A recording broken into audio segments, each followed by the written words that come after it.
Welcome to Aaish info news. Aaish info news ہی اپنے viewers کو دیتا ہے خبریں سنجیدگی کے ساتھ۔ تو نظر ڈالتے ہیں اب تک کی تازہ خبروں پر۔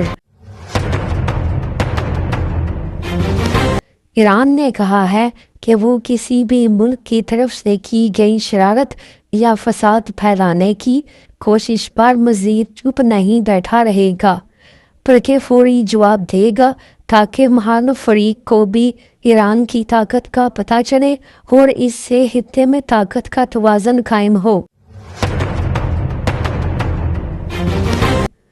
ایران سے خبر کے مطابق پاکستان کے وزیر داخلہ نے ایران کے وزیر خارجہ سے تہران میں ملاقات کی ہے اور محسن نقوی نے عباس اراغچی کو حکومت پاکستان کی طرف سے ایران کے سپریم لیڈر آیت اللہ مجتبی خامنہ ای کو دینے کے لیے خط بھی پہنچایا۔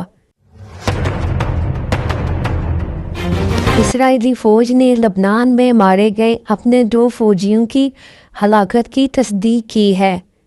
دونوں فوجی لبنان اسرائیلی جنگ میں جھڑپوں کے دوران مارے گئے۔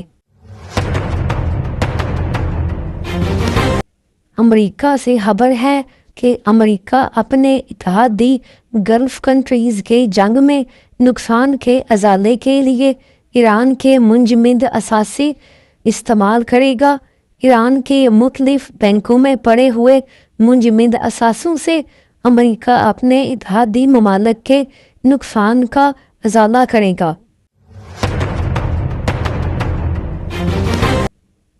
ایران کے پاسداران انقلاب نے کہا ہے کہ انہوں نے آبنائے ہرمز سے گزرنے کی کوشش کرنے والے امریکی کارگو جہاز کو قبضے میں لے لیا ہے۔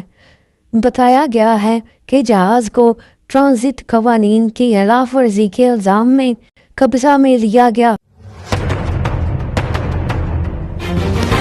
خبر ہے کہ اسرائیل کی طرف سے امریکہ کی جاسوسی کا معاملہ منظر عام پر آنے سے ان دونوں ملکوں کے تعلقات میں دراڑ پڑ سکتی ہے، جس کے نتیجے میں امریکہ اسرائیل کے ساتھ معلومات کی شیئرنگ روک سکتا ہے۔